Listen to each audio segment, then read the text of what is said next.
سردی کی شدت کے اوپر اس کا دار و مدار ہے، اور مسجد قریب کتنی ہے دور کتنی ہے اس پہ دار و مدار ہوتا ہے۔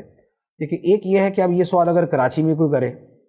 کہ بھئی صبح سردی بہت ہوتی ہے تو مسجد کی وجہ گھر میں نماز پڑھ لوں، تو کراچی میں کوئی ایسی سردی نہیں ہوتی کہ جس کی وجہ سے گھر میں نماز پڑھنے کی اجازت ہو۔ دوسرا یہ ہے کہ یہی سوال جو ہے کوئی کینیڈا کے اعتبار سے پوچھ رہا ہے،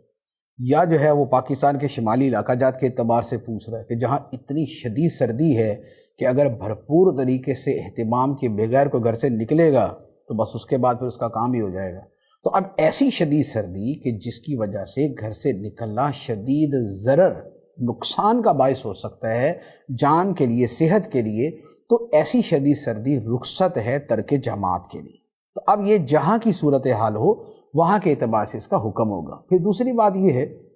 کہ جو جماعت واجب ہوتی ہے وہ واجب ہوتی ہے کہ جب وہ اتنی قریب مسجد ہو کہ وہاں جو اذان ہوتی ہے وہ ہمارے کانوں تک پہنچتی ہو۔